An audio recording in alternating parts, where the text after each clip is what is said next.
saya dikeroyok itu sama banyak orang itu sampai jatuh. Setelah dikeroyok itu saya itu langsung ditusuk itu sama orang itu.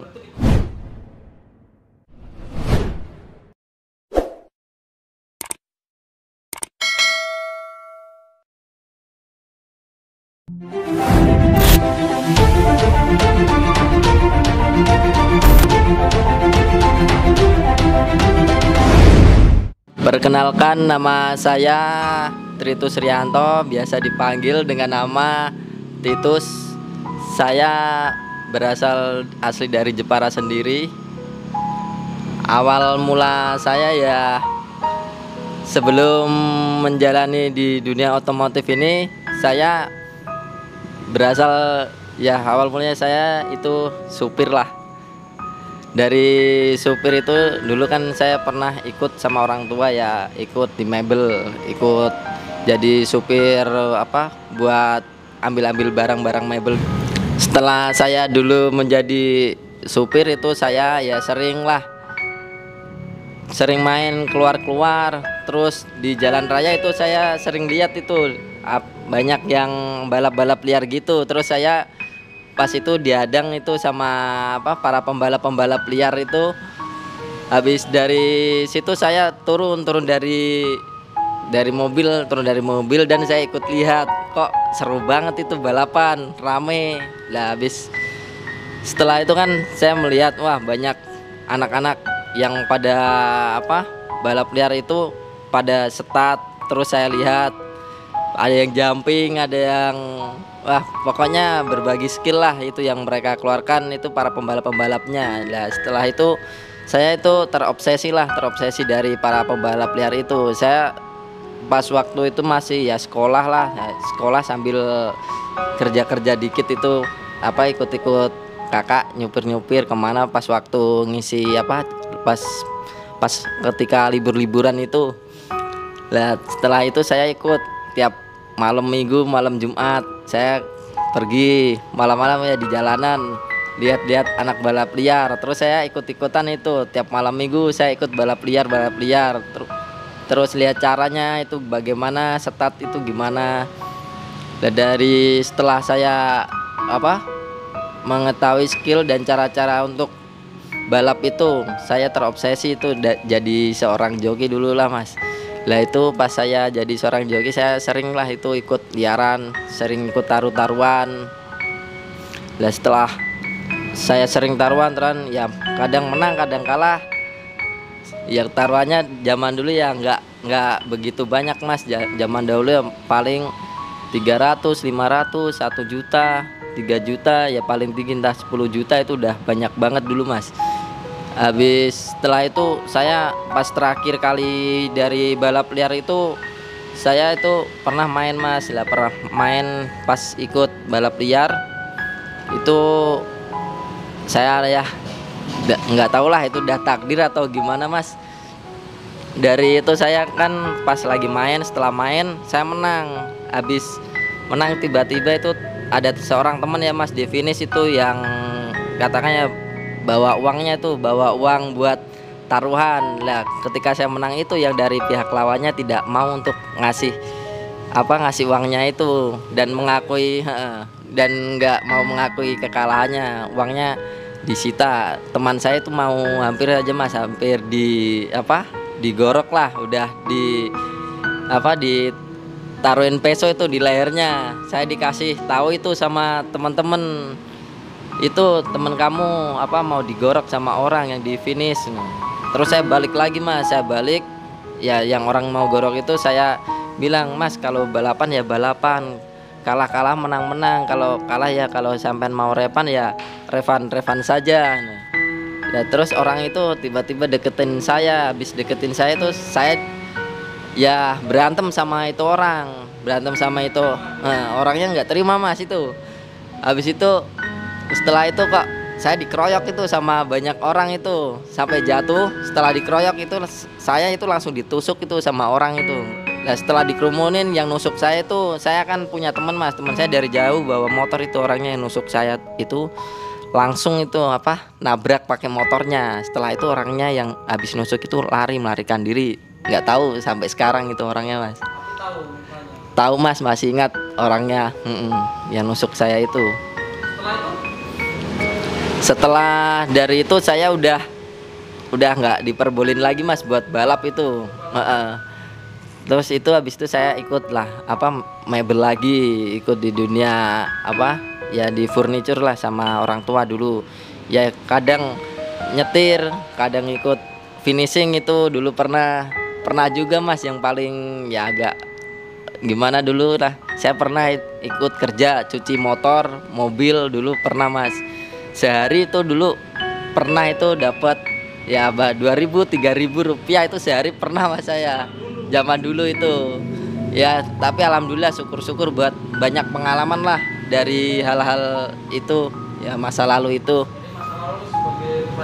Iya, buat pelajaran masa lalu, buat pengalaman, kan pengalaman lebih berharga mas timbang yang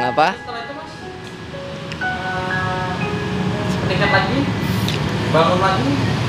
Ya setelah itu kan pas habis itu saya itu dulu pernah mas, pas bangkit lagi tuh ada temennya mas. Temen itu ngajak saya lah, ya supaya bisa bangkit lagi, terus dikasih motivasi sama teman-teman saya itu, ayo mas ini buat motor lagi ya, biar berlalu aja. Terus saya itu pas waktu itu diajak itu mas ya sama si Dimas Bangkit itu, diajak suruh nganter nyupir ke tim punya Mas Wawan Abakura itu. Lah saya diajak ke sana, terus diajak juga ke tempatnya Mas Hafid YB itu. Lah saya pas main ke sana terus ya itulah waktu itu saya banyak dapat motivasi lagi, banyak inspirasi baru. Lah setelah itu kan saya di sana itu kan dulu saya udah hampir putus asa itu mas, nggak mau mengenal dunia otomotif, nggak mau pengen bengkel lagi. Terus pas ketika saya di sana itu kan dulu ada motor kawan saya mas di sana. Lah itu kan pas di sana itu mau balap pertama dulu mas di Boyolali. Lah itu mesinnya kan masih pada cakak-cakak nih di tempat Mas Hafid. Kan pas Mas Hafid dulu kan timnya belum sebesar yang sekarang ya mas. Sekarang kan wah udah hebat banget Mas Hafid, udah hebat. Lah dari itu saya banyak motivasi itu. Saya terus si Dimas kan pas dulu kan Mas Hafid belum ada banyak yang bantu mas. Saya pas di sana itu disuruh bantu itu sama Mas Hafid. Wah iki kok ora ono sing ngewangi iki piye iki wong iki mbek sithik lek iki motor iki ape mangkat ngono. Mas Hafid bilang kayak gitu dulu. Nah habis itu si Dimas, ini mas bisa bengkel ini teman saya. Nah, terus habis itu saya langsung disuruh Mas Hafid bantu itu. Saya ikut ngerakit spek FU porting mas zaman dulu itu.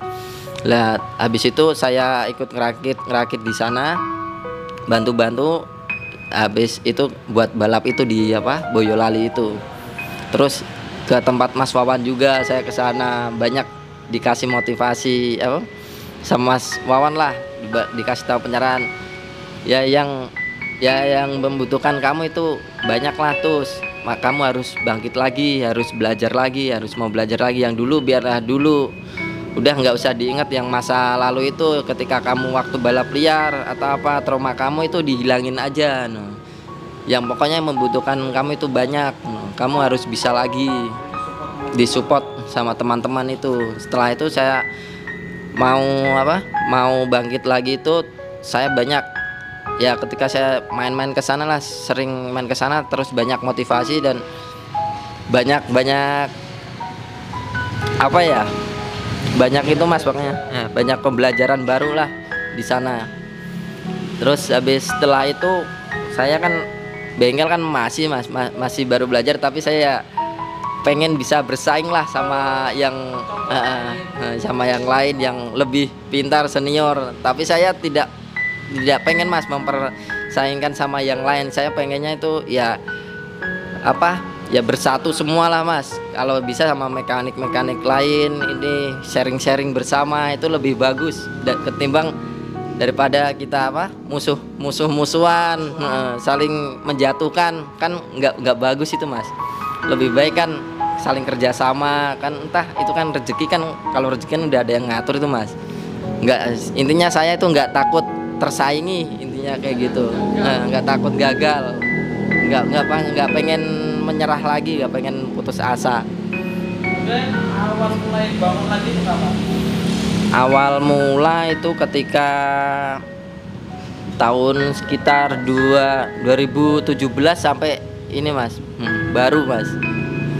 Itu motor apa yang pertama?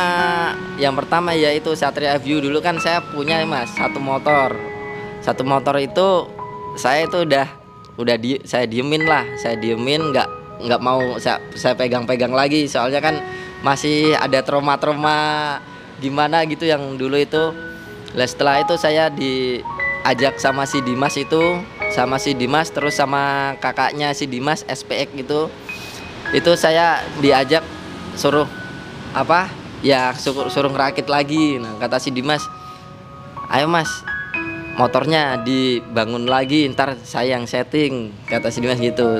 Nanti di riset bareng-bareng. Setelah itu saya ya banyak inisiatif, terus pengen ngembangin lagi lah, pengen mau mempelajari kembali. Setelah itu saya rakit itu motor, terus saya riset sama si Dimas itu. Waktu itu awal mulai ya itu mas, ketika balap saya sering ke GDS Latber itu loh mas. Ya, nah itu sama si Dimas itu dulu diajak ke sana sama kakaknya SPX dulu. Lah habis itu pertama dulu masih berapa ya mas stepnya? Kalau nggak salah zaman dulu sekitar ya 87 atau berapa, 87, 85 zaman dulu FJ Porting itu mas. Terus saya riset terus, itu alhamdulillah pas habis itu pertama dulu langsung bisa 8381. Habis 8381 itu saya kembangin lagi, terus udah bisa 80. Tapi kan dulu belum ada tuh mas kelas FJ Porting speknya yang nokennya kan standar. Kalau zaman dulu kan speknya nokennya masih bebas ya mas, noken asnya itu pas zaman dulu itu udah bisa segitu. Itu saya buat bracket terus itu mas, bracket 8 saya suruh naikin Dimas. Alhamdulillah tiap berangkat itu dapet terus itu buat bracket 8 itu spek FJ Porting saya dulu. Pas zaman dulu ya belum seperti sekarang ini, udah banyak yang punya itu mas FJ Porting. Zaman dulu kan masih ada spek FJ amatir itu mas, yang paling banyak itu kelasnya dulu. Nah terus setelah itu kak, tiba-tiba itu ada kelas baru itu FJ Porting, dibuat ikut kelas lagi itu, dimasukin kelas ya katakanlah udah lumayan, udah bergengsi lah kalau sekarang itu mas. Sampai di event terbesar IDC Kawahara ini udah dimasukin poin juga itu, walaupun masih sub poin ya mas. Nah, terus bisa terbentuknya bengkel ini dari mana? Dari terbentuknya bengkel ini ya dari itu mas, dari semangat saya dan support teman-teman itu. Dulu bengkel saya ini masih kecil banget mas, belum ada kayak gini, masih kecil, masih di pinggir biasa. Tiap mau setting motor, saya setting di sini, saya blayer gitu. Tetangga kan pada nggak ngerti mas, dulu sering ditimpukin dulu mas. Sering dimarahin tuh sama tetangga. Sekarang udah terbiasa lah. Jadi motor yang pertama dibuat tuh motor mana? Yang pertama kali ya mas, yang paling awal ini yang di pojok ini mas, warna kuning ini. Awal ini. Terus prestasinya tuh gimana mas? Kalau prestasinya alhamdulillah mas, udah banyak lah prestasinya. Tapi dulu yang awal mula buat riset ini, terus yang sering buat main kan yang ini mas. Enggak, yang buat sering event dulu. Kalau yang buat sering ke GDS dulu yang ini mas, buat riset-riset pertama kali. Setelah itu yang ini mas, yang ini dulu di apa, sering buat event lah, event besar-besar yang ini. Ini ownernya beda-beda semua. Beda-beda semua mas ownernya. Ada yang dari Muna Collection, terus ada yang dari SPX, ada juga yang dari T-Box Racing. Ownernya itu mas. Yang Tahun ini buat motor apa aja? rencana tahun ini mau buat FU200 mas. FU200 itu udah impian banget mas, pengen. Mas, ini cerita sedikit mas. Iya mas. Berapa budget untuk buat satu FU Porting? FU Porting total semua global. Untuk FU Porting sekitar hampir 20-an lah mas. Oh kalau belum mas, kalau sama rangka beda lagi mas. Saya biasanya untuk 20 buat kalau 20 buat mesin saja. Boleh diceritain sedikit mas tentang tipsnya itu apa aja yang di dalamnya itu sedikit ilmunya. Oh, kalau buat FU Porting itu biasanya yang paling istimewa kan di porting ya mas, di porting. Nah, korekannya itu mas. Terus dari itu ya juga harus penyesuaian lagi dari rasio. Kalau rasio kan saya biasalah pakai ukuran biasanya 14-31 atau 30 mas biasanya. Supaya nanti kan pembalapnya dari bawahnya kan biasanya saya sering itu ya mas, terlalu kuat kata pembalap-pembalap. Tapi saya pengen apa? Supaya pembalap itu lebih nyaman, makanya saya beratin itu dari rasionya. Jadi itu kalau kruk as saya biasa kan stang seker saya ganti ya mas. Saya biasa pakai GL, kodenya 446 itu mas, GL-nya. Piston saya pakai FJN atau BRT biasanya. Piston forging. Yang lainnya mas? Kalau noken as standar mas. Standar kan speknya harus standar. Oh, kalau bearing ini mas saya biasa pakai standar bearingnya mas malahan. Bearing standar semua mas saya mas. Yang spesial itu cuma Korekannya mas, finishing akhirnya itu mas. hitungannya gimana mas korekannya? Itu buat korekannya saya biasa buat bulat ya mas. Itu kisaran ukuran biasanya antara 30 sampai 31. Kalau yang X biasa saya paling ya di 28, kecil-kecil mas. Kalau dalamnya itu nggak besar-besar banget. Kalau klapnya itu standar berarti? Klapnya standar mas. Kalau dialnya mas? Dialnya itu gimana? Dialnya itu biasa saya paling untuk hitungan misal di bukaan X antara 28 terus sampai 12, kecil-kecil angkanya mas. Kalau durasi noken as FU standar itu mas, kecil-kecil. Wah beda mas. Kalau FU200 kan capnya bisa dimodif lagi mas. Berarti kalau FU Porting ini Durasinya kecil banget mas FU Porting. itu pistonnya dipangkas lagi? Iya mas, pistonnya dimodif lagi, dicoak. Untuk apa? Untuk kompresinya supaya bisa lebih tinggi lagi. Ukuran kompresinya mas? Ukuran kompresi saya biasa pakai 15/2. 15/2. Mantap. Ya mantap. Paling tinggi 15,5 mas. Tapi itu untuk yang agak ekstrim itu mas. Agak ekstrim lah. Kalau CDI mas? Kalau CDI saya pakai Rextor mas biasanya. Rextor. Kalau knalpot bisa semua ya? Knalpot bisa semua kalau knalpot mas. Coil pakai ZZ. Pakai ZZ berklep paling ya kayak FXR atau S Racing itu kalau paling bagus itu berklep. Mungkin misal kalau untuk mesin ya mas, ya bisalah kurang lebih antara 1 bulanan kurang lebih. Antri yang bagaimana mas? Ya tergantung antri mas. Kalau saya kan biasanya buat Ya nggak tergantung antri juga mas, tergantung mood juga mas.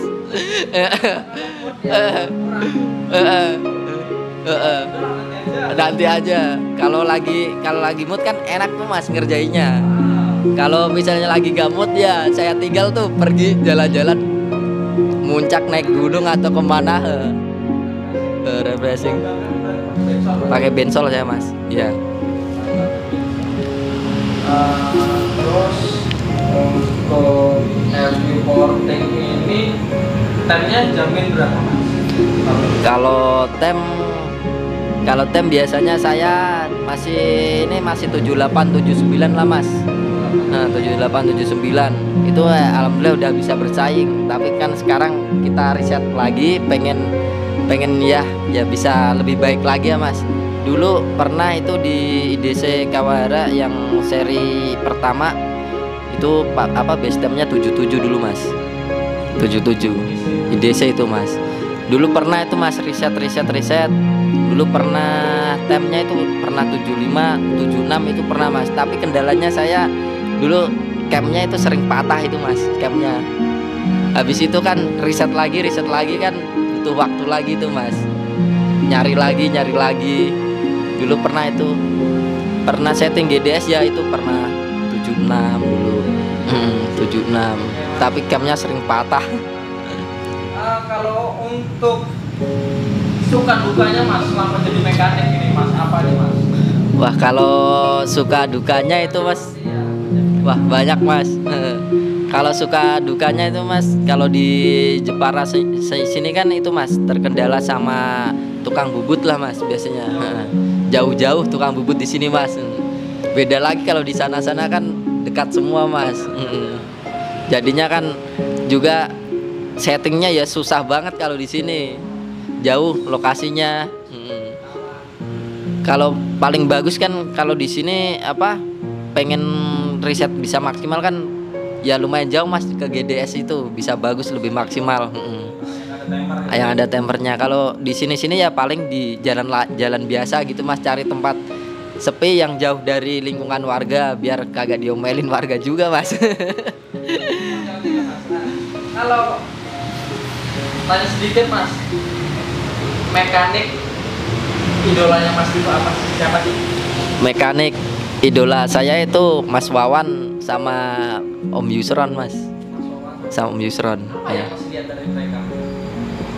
Wah, kalau dari kecil itu saya sebelum balapan itu mas, pas zaman dulu saya kan sering mengikuti nonton drag itu mas.